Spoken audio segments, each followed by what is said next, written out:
Vietnamgo ur gaineko txotxongilok, berez Vietnamen batik bat Asian segun herrialdetan txotxongilo tradizionalak teknika batekok dira, teknika bakarrakok dira. Eta Vietnamen ematen dira edo egiten dira ur txotxongilok.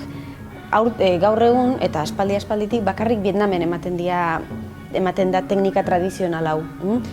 12 edo 13 menden emateu Txinan edo incluso Afrikan bazeudela ur txotxongilok, baina hortik hona bakarrik Vietnamen daude ur txotxongilok, eta da txotxongilokin antzesteko teknika tradizional bat eta bakarrik Vietnamen aurki daitezkena. Manipulatzen dira bambu makil batekin, oso luzea 2 metro terdikoa, gutxi gora bera, eta txotxongilolariak daude uretan sartuta onaino. Ez dira ikusten bambu kortina baten atzen daude, jarrita, eta publikok ez du ikusten, beraien itzalak ikusiko dituzte agian.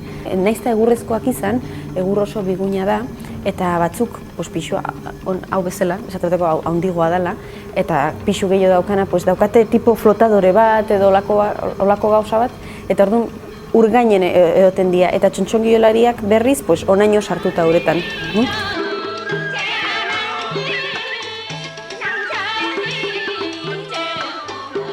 Mugimendu asko ez daukate, baina ikuskizuna orokorren oso ikusgarria da. Oso koloretsuak dira, laka daukate, orduan distiratsuak dira, erabiltze dute sua, erabiltze dute argipila bat, musika, banderak, orduan ikuskizuna orokorren oso polita da, oso ikusgarria. Orduan antolatu ditugu 5 isleta hauek ikuskizunean azaltzen dien estenen arabera. 3 estena talde daude, gutxi gora bera, alde batetik eguneroko bizitzaren estenakin, esateko nekazariak, arroz zelaiak lantzen, edo beraien estropadak. Gero daude estena mitologikoak edo gure estena erligiosok izango bazian bezala, gutxi gora bera.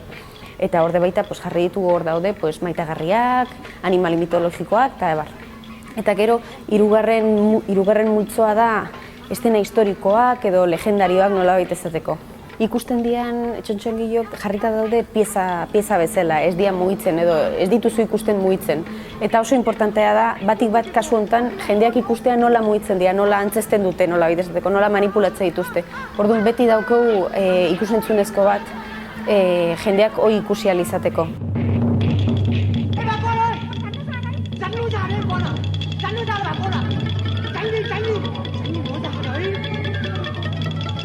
Etorri diren pertsona batzuk, etorri diala bakarrik erakusketa ikustea. Eta hori normalen ez zaigu asko gertatzen. Jendea normalen etortzen da, tailer bat egitea edo museo ikustea, baina aldizkako erakusketa konkretoki etortzea normalen ez dira etortzen. Orduan, honekin bai lortzen nahi gehala hori.